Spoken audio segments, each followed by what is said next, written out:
这盘做法简单的家常豆腐，保证你看完就感觉饿了。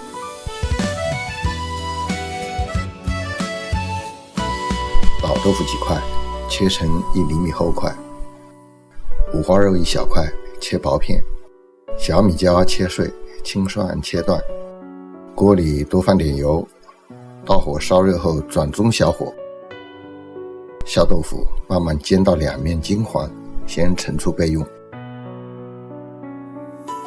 锅里留底油，下五花肉煸出油脂和香味，再加入小米椒炒出辣香。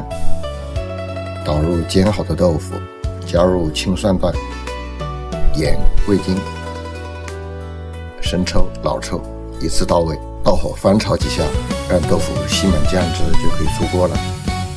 豆腐外焦里嫩，五花肉香而不腻，小米椒提辣，青蒜一口解腻，每一块都在抢饭。